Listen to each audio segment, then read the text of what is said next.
కేంద్ర ప్రభుత్వం ప్రవేశపెట్టిన బడ్జెట్ తెలంగాణ ప్రజల్ని మరొకసారి నిరాశపరిచిందా? గతంలో మాదిరిగానే కేంద్ర ప్రభుత్వ బడ్జెట్ ఏమాత్రం తెలంగాణ ప్రజల ఆశలు నెరవేర్చలేకపోయిందా? దీనిపై మనతో మాట్లాడడానికి మాజీ ఆర్థిక మంత్రి హరీష్ రావు గారు ఉన్నారు. రాజకీయ కోణం నుంచి ఏ విధంగా చూస్తారు? ఒకవైపు కాంగ్రెస్ పార్టీ తెలంగాణకు ఏమాత్రం బడ్జెట్లో నిధులు కేటాయించలేదు, పూర్తిగా తెలంగాణ ప్రజలపై ఆశలు చల్లిందని కాంగ్రెస్ ప్రభుత్వ నేతలు విమర్శిస్తున్నారు. ఇక్కడ తెలంగాణలో విపక్షంలో ఉన్న బీఆర్ఎస్ కూడా అదే అంటుంది. ఇంతకు ఈ వైఫల్యం ఎవరిది? కాంగ్రెస్ పార్టీదా లేదా బీజేపీ అధికారంలో ఉన్న బీజేపీ ప్రభుత్వం నిర్లక్ష్యం వల్లే తెలంగాణకు అన్యాయం జరిగిందా? హరీష్ రావు గారు, ఎవరిని నిందిస్తారు? మీరు బీఆర్ఎస్ పార్టీ తరఫున రాజకీయ కోణం నుంచి చూస్తే ఈరోజు ఎవరిని నిందిస్తారు? రేవంత్ రెడ్డి వైఫల్యమా లేదా కేంద్ర ప్రభుత్వ వివక్ష అనుకోవచ్చా? రమేష్ గారు, ఇక్కడ రాజకీయాల కంటే కూడా రాష్ట్ర ప్రయోజనాలు ముఖ్యం. ఇవాళ తెలంగాణ విషయంలో రెండు జాతీయ పార్టీలు తెలంగాణకు తీవ్రంగా అన్యాయం చేస్తూ ఉన్నాయి. ఇప్పుడు ప్రజలేమో 8 ఎంపీలు బీజేపీని, 8 ఎంపీలు కాంగ్రెస్ పార్టీని గెలిపించారు. 8+8 16 కావాలి, కానీ బడ్జెట్ చూస్తే 0 అయిపోయింది. ఈరోజు ఈ రాష్ట్రం నుంచి 2 కేంద్ర మంత్రులు ఉన్నారు, కానీ బడ్జెట్లో చూస్తే ఒక్క రాష్ట్రానికి సంబంధించినటువంటి ఒక కొత్త ప్యాకేజీ కానీ, లేదా ఒక జాతీయ ప్రాజెక్ట్ కానీ, లేదా రాష్ట్ర విభజన చట్టంలో మనకు పొందుపరిచినటువంటి విషయాల్లో కూడా బడ్జెట్ కేటాయింపులు జరగలేదు. ఇవాళ మొత్తంగా నిర్మలా సీతారామన్ గారు బడ్జెట్ చూస్తూ ఉంటే ఎన్నికల బడ్జెట్. మీరు ఈరోజు చూస్తే ఇది ఇప్పుడు ప్రస్తుతం ఢిల్లీలో జరుగుతున్న ఎన్నికల్ని ప్రభావితం చేసే విధంగా, లేదు అక్టోబర్ నవంబర్లో బీహార్ రాష్ట్రంలో రాబోతున్న ఎన్నికలను దృష్టిలో పెట్టుకొని ఎన్నికల బడ్జెట్ నిర్మలా గారు పెట్టినట్టు అనిపించింది. ముఖ్యంగా ఢిల్లీలో మీకు తెలుసు, ఆల్మోస్ట్ 1,20,00,000 మంది ప్రజలు, అంటే ఢిల్లీ జనాభాలో 60% మంది ప్రజలు శాలరైజ్డ్ ఎంప్లాయీస్. ఇవాళ ఇన్కమ్ ట్యాక్స్ రిబేట్ను పెంచడం అనేటువంటిది ఢిల్లీలో ఉండే ఈ 60% ప్రజలు శాలరైజ్డ్ ఎంప్లాయీస్ కుటుంబ సభ్యుల ఓట్లను రాబట్టడానికి ఢిల్లీని దృష్టిలో పెట్టుకొని అది చేశారు. ఇక బీహార్ విషయంలో చూస్తే పోయిన బడ్జెట్లో కూడా బీహార్కు నిధులను ప్రవహింపజేశారు. ఈ బడ్జెట్లో కూడా బీహార్కు ప్రత్యేకమైన ప్యాకేజీలు ఇచ్చారు, అంటే బీహార్లో ఎన్నికలు గెలవాలి అని. అదే నిర్మలా గారు బడ్జెట్ ప్రసంగ ప్రారంభోత్సవంలో ఏమన్నారు? వారు దేశం అంటే మట్టి కాదోయ్, దేశం అంటే మనుషులోయ్ అన్నారు. చాలా సంతోషం, గురజాడ గారి వ్యాఖ్యానాన్ని వారు వినిపించారు. I appreciate. బట్ దేశం అంటే కొన్ని రాష్ట్రాలు కాదు, దేశం అంటే 28 రాష్ట్రాలు అనేటువంటి విషయాన్ని కూడా నిర్మలా గారు గుర్తుపెట్టుకోవాలి కదండి. ఎందుకంటే పోయిన బడ్జెట్లో ఆంధ్రప్రదేశ్కి ఇచ్చారు, సంతోషం. ఆంధ్రప్రదేశ్కి ఎందుకు ఇచ్చారని అనను. పోయిన బడ్జెట్లో ఆంధ్రప్రదేశ్కు నిధులు బాగా వచ్చాయి, ఈ బడ్జెట్లో ఈరోజు బీహార్కి వచ్చాయి. మరి తెలంగాణకి ఎప్పుడు వస్తాయి? ఇప్పుడు చూస్తూ ఉంటే మళ్ళీ 2026లో యూపీ బడ్జెట్ ఉంటుంది, 2027లో గుజరాత్ ఎన్నికలు ఉన్నాయి, గుజరాత్ బడ్జెట్ పెడతారు. తెలంగాణ వంతు ఎప్పుడు వస్తుంది? హరీష్ రావు గారు, ఎన్నికలను దృష్టిలో పెట్టుకొని, బీహార్ ఎన్నికలను దృష్టిలో పెట్టుకొని, ఢిల్లీ ఎన్నికలను దృష్టిలో పెట్టుకొని ఈరోజు బడ్జెట్ కేటాయింపులు జరిపారంటున్నాం. ఉదాహరణకు కేంద్రం 2 రాష్ట్రాల్లో గెలవాలి, 2 రాష్ట్రాల్లో ఎక్కువ సీట్లు సంపాదించాలి, 2 రాష్ట్రాలు అధికారంలోకి రావాలనే తలంపు వాళ్ళకి ఖచ్చితంగా ఉంటుంది. మనం చూస్తే మీరు అధికారంలో ఉన్నప్పుడు ఉదాహరణకు దుబ్బాక ఉప ఎన్నికలు జరిగిన సందర్భంలో, హుజురాబాద్ ఉప ఎన్నికలు జరిగిన సందర్భంలో, మునుగోడు ఉప ఎన్నికలు జరిగిన సందర్భంలో, హుజురాబాద్ ఉప ఎన్నికలు జరిగినప్పుడు ఏకంగా దళిత బంధు కూడా తీసుకొచ్చారు. ఈ నియోజకవర్గాలకు ఎక్కువ నిధులు కూడా కేటాయించారు. మీరు ఒక రాష్ట్రంలో ఉండి 3 ఉప ఎన్నికలను పరిగణలోకి తీసుకొని నిధులు కేటాయించినట్లే కేంద్రం కూడా అదేవిధంగా ఎన్నికల్లో లబ్ధి పొందడానికి నిధులు కేటాయించింది అనుకోవచ్చు కదా. ఐ డోంట్ అగ్రీ రమేష్ గారు. ఎందుకంటే మీరు కేసీఆర్ గారి పథకాలు మీరు చూడండి. మేము ప్రతి ఇంటికి త్రాగునీరు మిషన్ భగీరథ కార్యక్రమం తెచ్చాం. ఈ రాష్ట్రంలోని ప్రతి ఇంటికి త్రాగునీరు ఇచ్చి చూపించాం.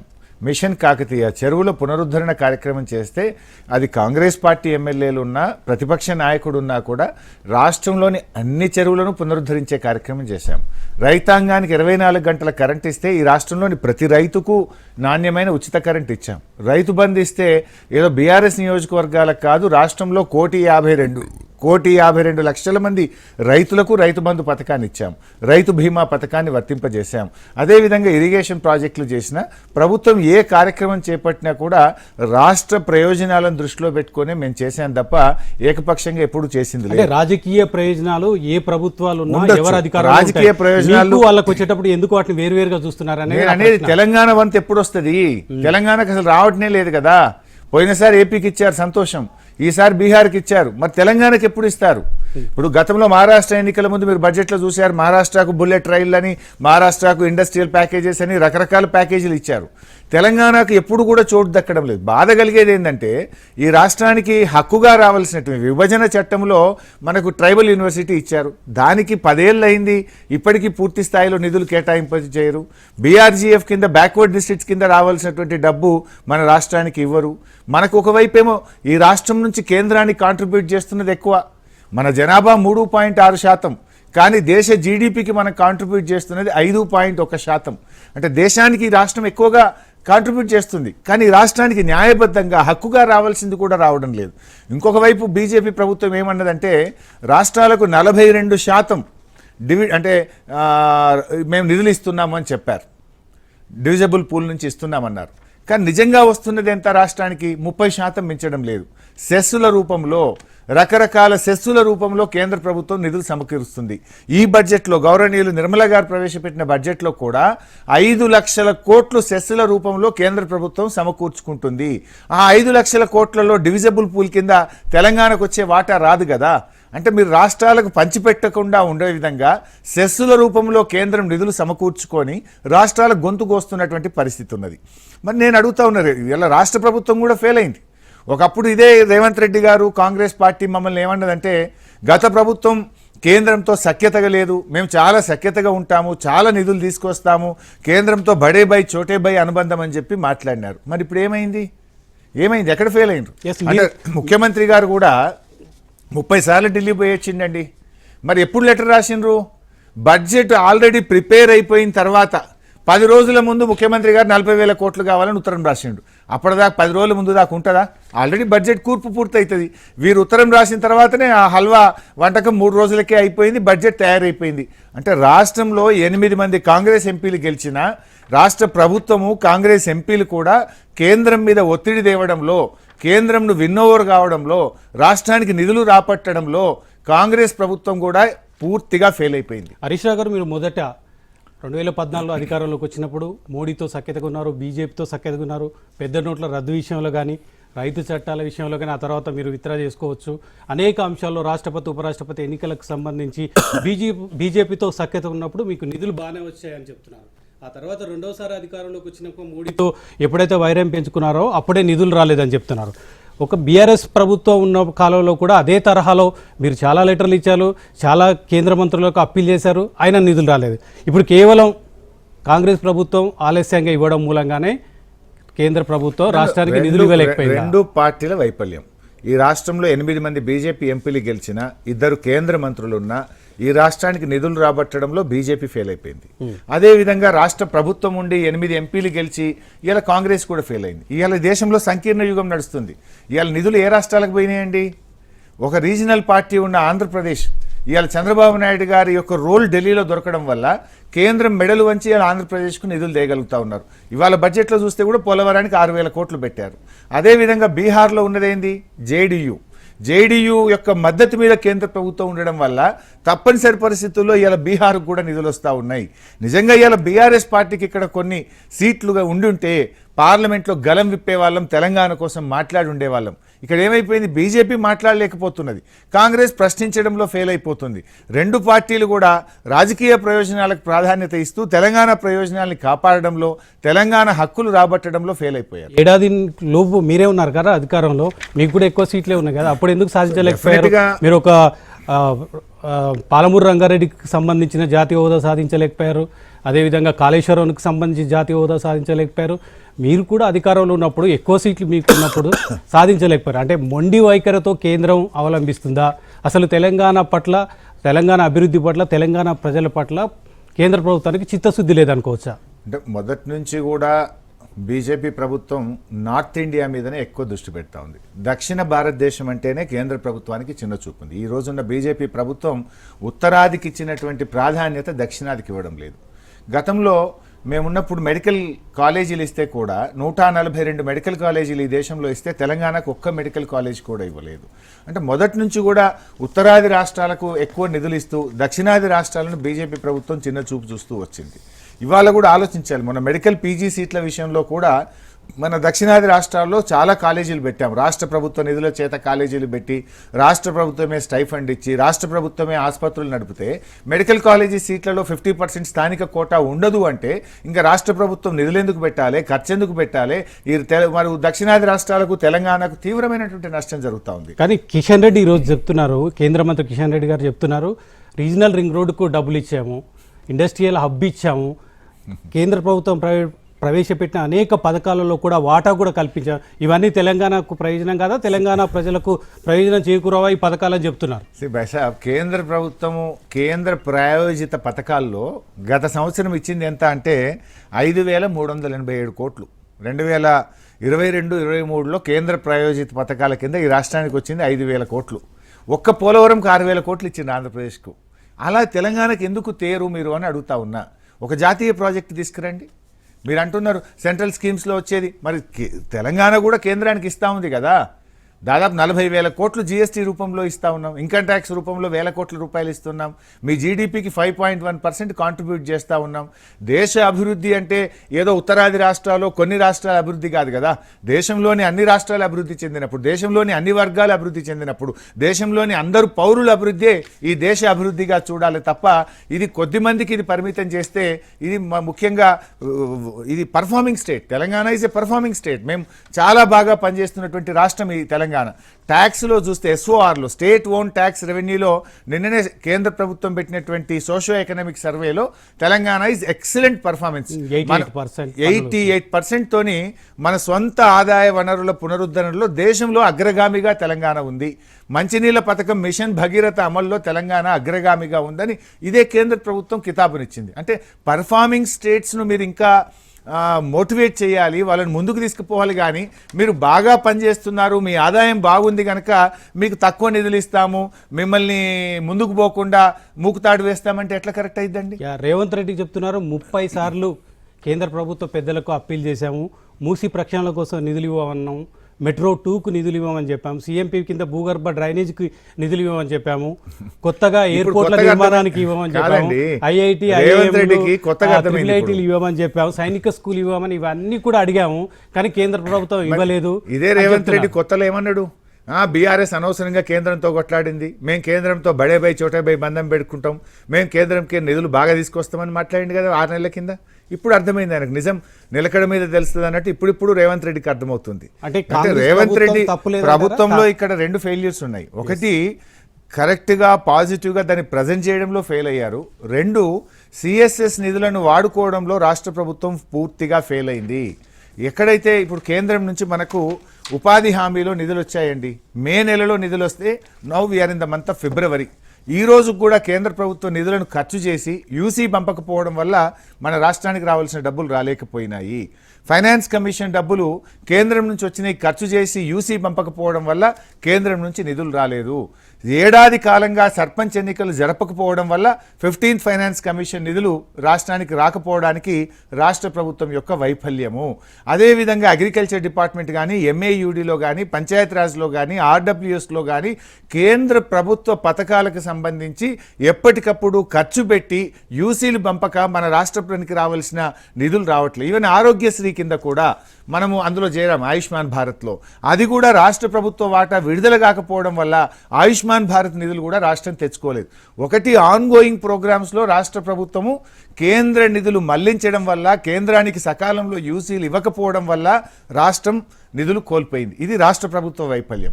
ఇక కేంద్ర ప్రభుత్వం తెలంగాణను చిన్నచూపు చూస్తూ ఉంది. తెలంగాణకు నిధులు ఇవ్వడంలో మొదటి నుంచి కూడా పక్షపాత వైఖరి బీజేపీ చూపించడం వల్ల ఇటు కేంద్రం వల్ల కూడా తెలంగాణకు నష్టం జరుగుతూ ఉంది. దక్షిణాది రాష్ట్రాలు, ఉత్తరాది రాష్ట్రాలు మీరు విభజన చేసి చెప్తున్నారు. తెలంగాణలో పన్నుల వసూల్లో 88%, జీడిపిలో 5.1% తెలంగాణ వాటా ఉంది. అదేవిధంగా దాదాపు 3 లక్షల కోట్లు కేంద్రానికి ప్రతి ఏడాది ఇస్తుంది. కేవలం 1,65,000 కోట్లు మాత్రమే తిరిగి వస్తాయని చెప్తున్నారు. బీహార్కు ₹1 ఇస్తే వాళ్ళకు ₹7.26 తిరిగి కేంద్రం ఇస్తుందని చెప్తున్నారు. దక్షిణాది రాష్ట్రాల నుంచి దాదాపు 22,20,000 కోట్లు ప్రతి ఏడాది వెళ్తుంటే కేంద్రం కేవలం 6,42,000 కోట్లు మాత్రమే మళ్ళీ తిరిగి ఇస్తుందని చెప్తున్నారు. అదే యూపీకి 3,40,000 కోట్లు కేంద్రం ఇస్తుంది. ఎక్కువగా అంటే కనీసం మొత్తం దక్షిణాది రాష్ట్రాలకు కలిపి యూపీకి ఇచ్చిన వాటా కూడా ఇవ్వడం లేదు. ఈ వివక్ష దేనికి అంటే దక్షిణాది రాష్ట్రాలను చిన్న చూపు చూడవా, లేక దక్షిణాది రాష్ట్రాల్లో పోరాట స్ఫూర్తి లేదు, ఏం కాదనే ధోరణితో కేంద్రం అవలంబిస్తుందంటారు? ఆర్థిక మంత్రిగా మీకున్న అనుభవం ప్రకారం ఏం చెప్తారు హరీష్ రావు గారు? రెండు విషయాలు ఇక్కడ. ఒకటి, కేంద్ర ప్రభుత్వం ముందు నుంచి కూడా ఢిల్లీలో నార్త్ ఇండియన్ డామినేషన్ ఎక్కువ. అంటే ఆ యూపీలో పార్లమెంట్ సీట్లు ఎక్కువ ఉండడము, నార్త్ ఇండియాలో బీహార్ లాంటి రాష్ట్రంలో పార్లమెంట్ సీట్లు ఎక్కువ ఉండడము. సో ఎంతసేపు ఆ ప్రాంతంలో మనం సీట్లు గెలవాలి అనేటువంటిది, నాయకత్వం కూడా ఉత్తర భారతదేశం నుంచి ఉండడం, ఇది దక్షిణాది రాష్ట్రాలకు శాపం అవుతా ఉంది. నిజానికి దక్షిణాది రాష్ట్రాలు చూస్తే మోస్ట్ పర్ఫార్మింగ్ స్టేట్స్. యాక్చువల్లీ అక్కడ ట్యాక్స్ కలెక్షన్ తక్కువ, బీహార్లో కానీ యూపీలో కానీ ట్యాక్స్ ఎవిజన్ ఎక్కువ, ట్యాక్స్ కలెక్షన్ తక్కువ. మన సదరన్ స్టేట్స్లో tax collection we are one of the best performing states. Karnataka, Telangana, Andhra Pradesh, Chennai, Tamil Nadu బాగా మనం పర్ఫామ్ చేస్తూ ఉంటాం. అంటే బాగా పనిచేసి మనమేమో మన జిఎస్డిపిని బాగా పెంచుకుంటూ, పర్ క్యాపిటల్ ఇన్కమ్ పెంచుకుంటూ, మ్యానుఫ్యాక్చరింగ్ పెంచుకుంటూ, మనం ఇండస్ట్రీని పెంచుకుంటూ ఈ రాష్ట్రాలు బాగా చేస్తూ ఉన్నాయి. అక్కడేమవుతుంది, బీమారు స్టేట్స్ అని వాటికి పేర్లు పెట్టినారు. వాళ్ళు పర్ఫామ్ చేయరు, పోటీతత్వం ఉండదు, అక్కడ కరప్షన్ ఎక్కువ. కానీ ఆ రాష్ట్రాలకే కేంద్రం పదే పదే సహాయం చేయడం ద్వారా ఈ పర్ఫార్మింగ్ స్టేట్స్ బాగా దెబ్బతింటా ఉన్నాయి. ఇవాళ ఇప్పుడు దక్షిణాది రాష్ట్రాలు మేల్కోవాల్సిన అవసరం వచ్చింది. పార్టీలకు అతీతంగా దక్షిణాది రాష్ట్రాలు ఒకటి తాటి మీదకి వచ్చి కేంద్రం మీద ఒత్తిడి పెంచాల్సినటువంటి సమయం వస్తూ ఉంది. చివరికి ఇప్పుడు బడ్జెట్లోనే కాదు, విద్యలో కూడా ప్రాబ్లం వచ్చింది. ఎంబీబీఎస్ పీజీ సీట్లలో దక్షిణాది రాష్ట్రాల గొంతు కోసే విధంగా మొన్న సుప్రీంకోర్టు తీర్పు వచ్చింది. దాని మీద అవసరమైతే కాన్స్టిట్యూషనల్ అమెండ్మెంట్ చేయాల్సినటువంటి అవసరం కూడా ఉంది. అంటే ఇవాళ విద్యలో నష్టం జరుగుతుంది, నిధుల్లో నష్టం జరుగుతూ ఉంది. బుల్లెట్ రైళ్లు పెడితే కూడా ఈ దక్షిణాది రాష్ట్రాలకు తక్కువ పెడతారు, ఉత్తరాది రాష్ట్రాలకు ఎక్కువ పెడుతుంటారు. ఇవాళ గిఫ్ట్ సిటీ అని చెప్పి గుజరాత్లో పెట్టి ఎన్ని ట్యాక్స్ ఎగ్జంప్షన్స్ ఇస్తున్నారు, ఎన్ని ఇండస్ట్రీస్ని అక్కడ తీసుకుపోయే ప్రయత్నం చేస్తున్నారు. మరి గిఫ్ట్ సిటీ ఎందుకు సదరన్ స్టేట్స్లో ఒక గిఫ్ట్ సిటీ రాదు? ఇవన్నీ కూడా ఇవాళ ప్రజలు ఆలోచించాల్సిన అవసరం ఉంది. అంటే బీజేపీ ఎంతసేపు ఒక నార్త్ ఇండియన్ పార్టీగా మారుతుంది తప్ప, అందుకే మీరు దక్షిణాది రాష్ట్రాల్లో ఏదో కొద్ది స్థానాల్లో 1-2 సందర్భాల్లో గెలిచింది తప్ప వాళ్ళకి ఎంట్రీ కూడా రావడం లేదు.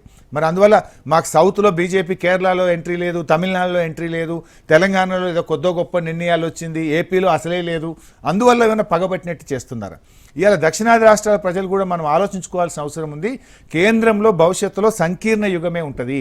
రీజనల్ పార్టీస్ మనం అందరం కూడా బలోపేతం అయితే, మన మీద ఆధారపడ్డ కేంద్ర ప్రభుత్వం ఉంటే తప్పకుండా న్యాయమైనటువంటి వాటా దక్షిణాది రాష్ట్రాలు ముఖ్యంగా తెలంగాణ సాధించుకోగలుగుతారు. మీరే చెప్తున్నారు, ఎవరైతే సంకీర్ణ ప్రభుత్వం కనుక ఉంటే, ఇప్పుడు ఎన్డీఏ కూటమిలో ఉన్న ఆంధ్రప్రదేశ్కి ఎక్కువ వాటా దక్కింది, బీహార్లో ఎన్డీఏ కూటమిలో ఉన్న బీహార్కి ఎక్కువ వాటా దక్కింది. సంకీర్ణ ప్రభుత్వాలు ఉన్న చోట ఆ రాష్ట్రాలకు కనుక ప్రాధాన్యత దక్కితే మిగతా రాష్ట్రాలకు అన్యాయం చేసినట్లు కాదా? బడ్జెట్లో ఇట్లా ఎవరికి వాళ్ళు, ఏ ప్రభుత్వం అధికారంలో ఉంటే ఆ ప్రభుత్వంలో ఎవరి సీట్లపైన ఆధారపడితే వాళ్ళు నిధులు తీసుకొచ్చుకుంటూ పోతే దేశ ఆర్థిక సమతుల్యం దెబ్బతినే అవకాశం లేదా? మరి ఏం చేసింది కేంద్ర ప్రభుత్వం? ఇవాళ బడ్జెట్లో ఎక్కడ ఆర్థిక సమతుల్యత ఉన్నది? ఎక్కడిచ్చారు? మీరు గతంలో గుజరాత్కు వరాలు ఇచ్చారు, మహారాష్ట్రకు వరాలు ఇచ్చారు, ఇవాళ బీహార్కు వరాలు ఇచ్చారు, పోయినసారి ఆంధ్రప్రదేశ్కి ఇచ్చారు. మరి తెలంగాణకి ఏ రోజు రాలే కదా. గత 10 ఏళ్లలో ఏ ఒక్క సందర్భంలో కూడా వచ్చింది లేదు కదా. కనీసం మనకు స్టేట్ రీఆర్గనైజేషన్ కమిటీ రిపోర్ట్లో ఉన్నదన్నా మాకు ఇవ్వట్లేదు కదా. అందువల్ల డెఫినెట్గా ఆలోచించాలి. ఒకటి. రెండోది, మాకేదో అధిక నిధులు రావడం కంటే కూడా న్యాయబద్ధమైనటువంటి వాటా, రైట్ఫుల్ షేర్ తెలంగాణకు రావాల్సినటువంటి అవసరం ఉంది. మెడికల్ కాలేజీలు ఇస్తే తెలంగాణకు ఇవ్వరు, మాకు ఒక ఐఏఎం కావాలి అని అడిగితే తెలంగాణకు ఇవ్వరు. ఏమిచ్చారు మాకు తెలంగాణకు ఈరోజు? అందువల్ల డెఫినెట్గా మేము పోరాడతాం. మీరు అంటున్న రీజనల్ రింగ్ రోడ్ ఇచ్చామని, ఎప్పుడు ఇచ్చారండి? 2017-18లో స్టార్ట్ అయిన రీజనల్ రింగ్ రోడ్ ఇప్పటికీ అంగుళం ముందుకు పడలేదు, నయా పైసా ఖర్చు కాలే. అది northern part. Southern part regional ring road అయితే ఇంతవరకు అప్రూవలే రాలేదు. సదరన్ పార్ట్ని అయితే 6 ఏళ్లకెళ్ళి తిప్పుతూనే ఉన్నారు. ఉత్తర భాగానికి రూపాయి ఖర్చు కాలేదు. అంటే ఇది మీకు ఏ పార్టీ చిత్తశుద్ధి ఉన్నట్టు? ఎంత స్పీడ్గా చేయాలి ప్రాజెక్టులు అంటే? కేంద్ర ప్రభుత్వం డెఫినెట్గా ఈ రాష్ట్రాలు చిన్నచూపు చూస్తుంది. ఇక్కడ నుంచి గెలిచినటువంటి బీజేపీ ఎంపీలు కానీ కేంద్ర మంత్రులు కూడా కేంద్రం మీద ఒత్తిడి పెంచడంలో, న్యాయబద్ధమైన వాటా రాబట్టడంలో పూర్తిగా బీజేపీ ఎంపీలు ఫెయిల్ అయిందని చెప్పక తప్పదు. ఓకే, కేంద్ర ప్రభుత్వం దక్షిణాది ఉత్తరాది మధ్య కుంపటి పెడుతున్నారా? అన్రెస్ట్కి కారణమవుతున్నారా? 2 ప్రాంతాల ప్రజలను రెచ్చగొట్టుగారు. బీహార్, ఢిల్లీ ఎన్నికల బడ్జెట్ అయినా దక్షిణాది ఉత్తరాది రాష్ట్రాల మధ్య వివక్షపూరిత బడ్జెట్ ప్రవేశపెట్టిన, ఓవరాల్గా కేంద్రం ప్రవేశపెట్టిన బడ్జెట్ సంతృప్తికరంగా ఉందని నరేంద్ర మోడీ గారు చెప్తున్నారు. ప్రవేశపెట్టిన నిర్మలా సీతారామన్ గారు చెప్తున్నారు. మన రాష్ట్రానికి సంబంధించిన కేంద్ర మంత్రి కిషన్ రెడ్డి గారు కూడా అదే చెప్తున్నారు. ఏమనిపిస్తుంది మీకు బడ్జెట్ ఓవరాల్గా ప్రజా ప్రయోజనాలను దృష్టిలో చేసుకున్నట్లు ఉందా లేదా, భవిష్యత్తుని పునాదులు వేసే విధంగా ఉందా లేదా? బీజేపీ వాళ్ళు అంతకంటే ఎక్కువ ఏం చెప్తారు? అద్భుతంగా ఉంది, బాగుంది అని అంతకుమించి వాళ్ళు అయితే చెప్పేది ఏం లేదు కదా. ఆత్మవిమర్శ చేసుకోవాలి, గుండె మీద చేసుకొని మన రాష్ట్ర ఎంపీలు, మన రాష్ట్ర బీజేపీ నుంచి ప్రాతినిధ్యం వహిస్తున్న కేంద్ర మంత్రులు ఇలా ఆలోచించాల్సిన అవసరం ఉంది. రాజకీయాల కంటే రాష్ట్ర ప్రజలు ముఖ్యం, రాష్ట్రం ముఖ్యం. మనం ఇలా మీరు అంత పెద్ద పదవుల్లో ఉండి రాష్ట్ర ప్రయోజనాలు కాపాడకపోతే అసలు బేషరతుగా కేంద్ర బీజేపీ మంత్రులు ఈ రాష్ట్రానికి సంబంధించి క్షమాపణ చెప్పాల్సిన అవసరం ఉంది. ఎందుకంటే ఇది సరే, ఓవరాల్గా మీరు ఇంకో మాట అన్నారు, అసలు ఎట్లా ఉంది బడ్జెట్ అని. మీరు చూస్తే వ్యవసాయ రంగం ఒకవైపు ఢిల్లీలో మీరు చూస్తున్నారు, రైతులు ధర్నాలు చేస్తూ ఉన్నారు, నల్ల చట్టాలు రద్దు చేయమంటున్నారు, రైతు సంక్షేమం గురించి పోరాటాలు జరుగుతుంటే వ్యవసాయానికి అంత ప్రాధాన్యత ఇవ్వలేదు, బడ్జెట్ కేటాయింపులు పెద్దగా పెంచలేదు. పైగా ఎరువుల సబ్సిడీని తగ్గించారు. మీరు ఎరువుల సబ్సిడీ చూస్తే గత సంవత్సరము 1,71,299 కోట్లుంటే ఈ సంవత్సరం 1,67,887 కోట్లు, అంటే 3,412 కోట్ల ఎరువుల సబ్సిడీ తగ్గించారు. ఇయర్ ఆన్ ఇయర్ ఎరువుల వాడకం పెరుగుతుంది, సాగు భూమి పెరుగుతుంది. ఎరువుల సబ్సిడీ పెంచాలా, తగ్గించింది అంటే ఒకవైపు రైతులకు కోతలు పెట్టింది ఇలా కేంద్ర ప్రభుత్వ బడ్జెట్. అదేవిధంగా ఫుడ్ సబ్సిడీ, ఒకవైపు దేశంలో పేదరికం పెరుగుతూ ఉందని మనకు అంతర్జాతీయ సర్వేలు ఇవన్నీ కూడా చెప్తా ఉంటే, ఫుడ్ సబ్సిడీ కూడా మీరు చూస్తే 23-24లో 2,11,000 కోట్లుంటే ఈ సంవత్సరం 2,03,000 కోట్లు పెట్టారు. అంటే దాదాపు 8,000 కోట్లు ఫుడ్ సబ్సిడీలో తగ్గించారు. అంటే పేదలకు ఆహార భద్రత పెంచాలా, తగ్గించాలా అంటే ఈ రకంగా చూస్తే ఫుడ్ సబ్సిడీ తగ్గడము, ఫర్టిలైజర్స్ తగ్గడము, వ్యవసాయానికి నిధుల కేటాయింపు పెరగకపోవడము, విద్య విషయంలో కూడా ఆశించిన స్థాయిలో నిధులు పెరగకపోవడము మనం ఇవన్నీ కూడా చూస్తూ ఉన్నాం. ఇంకోటి ఇన్కమ్ ట్యాక్స్ 12 lakhs పెంచాము అన్నారు. సరే, అక్కడ కూడా అప్ టు 4 lakhs ఫ్రీ ఉంది, 4 to 8 lakhs 5% ఉంది, 8 to 12 lakhs 10% ఉంది. మీరు స్మాల్ సేవింగ్స్ చేస్తే, హౌస్ లోన్స్ తీసుకుంటే, ఇన్సూరెన్స్ కడితే ఆ 5-10% ఎగ్జంప్షన్కు ప్రొవిజన్స్ ఇచ్చారు. అయితే అది కూడా కొద్ది మంది ప్రజలకు మాత్రమే వర్తిస్తుంది. బట్ కౌంటర్ పార్ట్లో మీరు చూస్తే ఇన్కమ్ ట్యాక్స్ మీద పోయిన బడ్జెట్లో 19 పైసలు, ప్రతి రూపాయిలో 19 పైసలు ఇన్కమ్ ట్యాక్స్ ద్వారా కేంద్ర బడ్జెట్, కేంద్ర ప్రభుత్వం సమకూర్చుకున్నది. ఈసారి బడ్జెట్లో ఏమంటున్నారు, కేంద్రానికి వచ్చే ప్రతి రూపాయిలో 22 పైసలు ఇన్కమ్ ట్యాక్స్ ద్వారా వస్తుంది అంటున్నారు.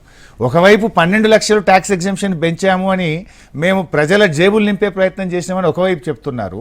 మరి ప్రజల జేబులు నింపే ప్రయత్నం చేస్తే గతంలో 19 పైసలు వచ్చినటువంటి చోట ఈసారి 22 పైసలు ప్రతి రూపాయికి ఇన్కమ్ ట్యాక్స్ ద్వారా ఏ రకంగా వస్తుంది? కేవలం వేతన జీవుల నుంచే రాదు, 10-12 లక్షల వేతన జీవుల నుంచి అనేక రకాలుగా ఆదాయ పన్ను మార్గాలు ఉంటాయి కదా. కేవలం అంటే ఒక్క సంవత్సరంలో 3% జంప్ ఎట్లా వస్తుంది? ఒకవైపు ఏమో మేము ఎగ్జంప్షన్ ఇచ్చినాము, ట్యాక్స్ వేధింపుల నుంచి ట్యాక్స్ ఎగ్జంప్షన్ ఇచ్చి ప్రజల జేబులు నింపుతున్నామని ఒకవైపు చెప్తున్నారు. ఇంకొక వైపు మరి తగ్గాలి కదా. పోయినసారి కేంద్రానికి వచ్చే ప్రతి రూపాయిలో 19 పైసలు ఇన్కమ్ ట్యాక్స్ ద్వారా వచ్చింది. మీరు ఇప్పుడు 12 lakhsకు పెంచితే అది 18 పైసలో 17 పైసలో కావాలి, కానీ 22 పైసలు చేస్తడం అంటే ఇది సంథింగ్ అక్కడేదో కన్ఫ్యూజన్ అయితే ఉంది. అంటే మీరు ఇంకా పెంచుతారా, ఇతర ఏ రూపంలో మరి ఇన్కమ్ ట్యాక్స్ రూపంలో 22 పైసల ఆదాయాన్ని సమకూరుస్తారో ఇవాళ దేశ ప్రజలకు చెప్పాల్సినటువంటి బాధ్యత ఆర్థిక మంత్రి గారి మీద ఉంది. ప్రపంచంలోనే 3వ ఆర్థిక వ్యవస్థగా భారతదేశ ఆర్థిక వ్యవస్థని తీసుకెళ్లేందుకు ప్రయత్నం చేస్తున్నామని కేంద్ర ప్రభుత్వం ఈరోజు చాలా విశ్వసనీయంగా ఈ మాటలు 12 బడ్జెట్లలో విన్నాం రమేష్ గారు. 12 బడ్జెట్ల నుంచి వింటూనే ఉన్నాం, కానీ జరిగింది ఏంది? రూపాయి విలువ 60 రూపాయలు, డాలర్కు 60 రూపాయలు, 86 రూపాయలు అయింది. మీరు ఆర్థిక మంత్రిగా మీ ఎక్స్పీరియన్స్ ప్రకారం కేంద్రం అప్పుల విషయంలో కానీ రాబడుల విషయంలో కానీ ఇవన్నీ చూస్తే మీరు ఎట్లా విశ్లేషిస్తారు దీన్ని? కేంద్ర ప్రభుత్వం చెప్తున్న దానికి చేతలకు పొంతన లేదు. ఇప్పుడు నిజంగా దేశ ఆర్థిక వ్యవస్థ బలోపేతమైతే మన రూపాయి విలువ పెరగాలనా వద్దా? 2014 నుంచి ఈ రోజుకు గత 12 సంవత్సరాల్లో రోజు రోజుకు జారుడు బండ మీద జారిపోయినట్టుగా రూపాయి విలువ జారిపోతూ ఉంది. ఆనాడు సబ్జెక్టు కరెక్షన్ కానీ బీజేపీ ప్రభుత్వం 2014లో అధికారంలోకి వచ్చినప్పుడు రూపాయి విలువ డాలర్కు 62 రూపాయలు ఉండేది, కానీ ఈరోజు 86 రూపాయలు దాటిపోయింది. మొన్న ఈ మధ్య ఆర్టికల్స్ వస్తున్నాయి, అమెరికాలో ఉన్నటువంటి మన పిల్లలు అమ్మా నాన్నకు ఫోన్ చేసి డబ్బులు పంపండి అంటున్నారు. ఫీజులు పెరిగిపోయినాయి, ఖర్చులు పెరిగిపోయినాయి. ఎందుకంటే రూపాయి విలువ పడిపోవడం వల్ల తల్లిదండ్రులు పంపిన డబ్బులు సరిపోవడం లేదు. అక్కడ బెంచ్ మీద ఉండి జాబ్ దొరకని పిల్లలు ఆగమాగమైపోయే పరిస్థితి వచ్చింది. అంటే నిజంగా మీరు మూడవ ఎకానమీగా అభివృద్ధి చెందితే, ఈ దేశ ఆర్థిక వ్యవస్థ బలోపేతమైతే మరి ఎందుకు రూపాయి విలువ పడిపోతుందో ఇలా బీజేపీ నాయకులు సమాధానం చెప్పాలి. అప్పుల విషయంలో మమ్మల్ని బదనాం చేస్తారు. అంతకుముందు ఈ దేశంలో ఉండే అందరూ ప్రధానమంత్రులు కలిసి చేసిన అప్పు 56 లక్షల కోట్లు. ఈరోజు బీజేపీ వచ్చిన ఈ 12 ఏళ్లలో ఈ దేశ అప్పులు 56 లక్షల కోట్ల నుంచి 196 లక్షల కోట్లకు పెరిగింది. అంటే 4 గంటలు పెరిగినాయి. 12 ఏళ్లలో దేశ అప్పులు 4 గంటలు పెరిగాయి. మరి అప్పులు పెరిగినాయి కానీ సంపద పెరగలేదు, రూపాయి విలువ పెరగలేదు, నిరుద్యోగం తగ్గలేదు, పర్ క్యాపిటల్ ఇన్కమ్ అనుకున్న గ్రోత్ రేట్లో పర్ క్యాపిటల్ ఇన్కమ్ పెరగడం లేదు, విదేశీ మారక ద్రవ్య విలువలు పెరగడం లేదు. ఇవన్నీ కూడా ఇవి ఇండికేటర్స్. మరి ఎందుకు పేదరికం పెరుగుతూ ఉంది? ఎందుకు ఈ దేశంలో నిరుద్యోగం పెరుగుతూ ఉంది? ఎందుకు ఈ దేశంలో రూపాయి విలువ పడిపోతూ ఉంది? నిజంగా ఎకానమీ బాగుంటే, మీరు బాగా పరిపాలన చేసి ఉంటే ఎందుకు మన దేశ ఆర్థిక వృద్ధి జరగడం లేదు? కానీ కరోనా సమయంలో ప్రపంచంలోని అన్ని ఆర్థిక వ్యవస్థలు అతలాకుతలమైన అగమ్యగోచరంగా తయారైన కేవలం భారత ఆర్థిక వ్యవస్థ స్ట్రాంగ్గా ఉండడానికి మోడీ తీసుకున్న నిర్ణయాలు, బీజేపీ తీసుకున్న నిర్ణయాలని చాలా స్పష్టంగా చెప్తుంది బీజేపీ. సింపుల్ బై సాబ్, మన దేశంలో 60% మంది ప్రజలు వ్యవసాయం మీద ఆధారపడతారు. కరోనా వల్ల ఆయా రంగాలు కుదేలైనా దెబ్బతిన్నా వ్యవసాయ రంగం సాఫీగా జరిగింది. మనది బలమైనటువంటి గ్రామీణ వ్యవస్థ. వ్యవసాయం మీద ఆధారపడి 60% మంది ప్రజలు మన దేశంలో జీవిస్తూ ఉంటారు.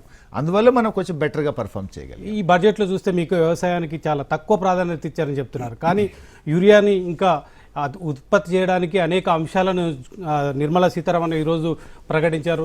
యూరియా అధికోత్పత్తి సాధించాలి, ఇంకా ఎక్కువ మెట్రిక్ టన్నుల ఉత్పత్తిని సాధించడానికి మేము దోహదం చేస్తాం. యూరియా ఎంత ఉత్పత్తి చేస్తారన్నది ముఖ్యం కాదు కదా, యూరియా ఎంత సబ్సిడీతో రైతులకు అందిస్తారన్నది ముఖ్యం. ఇయర్ ఆన్ ఇయర్ యూరియా వాడకం పెరుగుతూ ఉంది.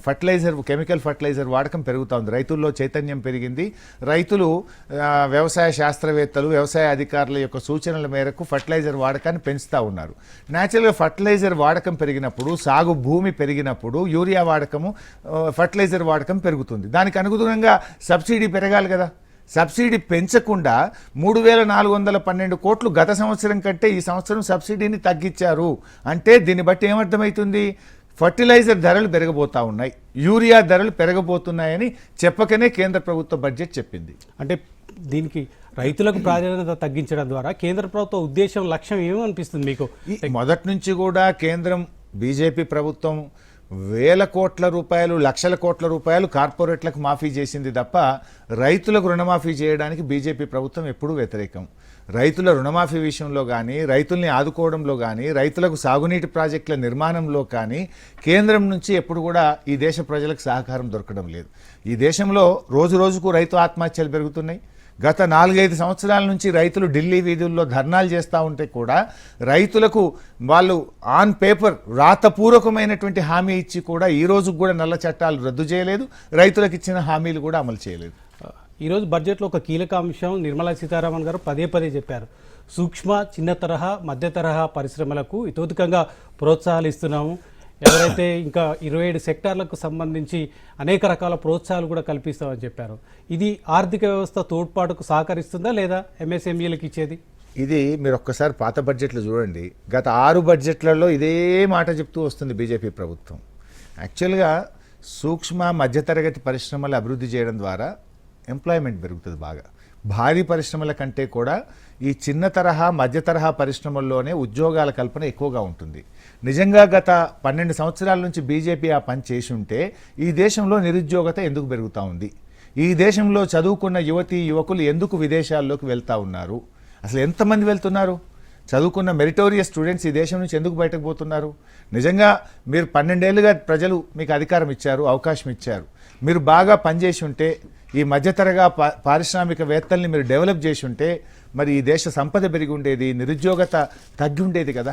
అంటే ఈ ప్రభుత్వం మాటలు చెప్తున్నది తప్ప చేతల్లో చేయడంలో పూర్తిగా ఫెయిల్ అవుతున్నారు. ఒక వ్యవసాయానికి పెద్దపీట వేయలేదు, సేఫ్టీకి లేదు, ఫర్టిలైజర్ కూడా సక్రమంగా వేయలేదు. అంటే వ్యవసాయ ఆధారిత దేశంలో వ్యవసాయాన్ని పూర్తిగా నిర్లక్ష్యం చేసిందని చెప్తున్న మీరు ఒకవేళ నిజానికి కార్పొరేట్లకు ఎటువంటి పెద్ద పెట్టేసి వాళ్ళకి ఏమైనా ప్రోత్సాహాలు కల్పించిందా, వాళ్ళకి ఏమైనా లక్షల కోట్లు మాఫీ చేసిందా ఈ బడ్జెట్లో?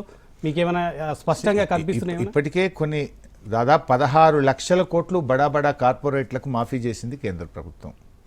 అదేవిధంగా కార్పొరేట్లకు ఇవాళ మీరు చూస్తే బడ్జెట్లో పెద్ద కార్లు, విదేశీ కార్లు దిగుమతి చేసుకుంటే దాని సుంకాన్ని తగ్గించారు. 1600 సీసీ కంటే పెద్ద మోటార్ బైక్స్ విదేశాల నుంచి దిగుమతి చేసుకుంటే దాని మీద సుంకం తగ్గించారు. ఇవి ఎవరికి కావాలండి విదేశీ కార్లు, విదేశీ మోటార్ బైక్లు ఎవరికి కావాలండి?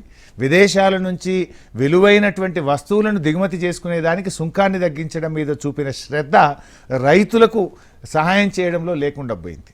ఇంకోటి, ఇప్పుడు పిఎం కిసాన్ యోజన కూడా ఇయర్ ఆన్ ఇయర్ తగ్గుతూ వస్తుంది బడ్జెట్.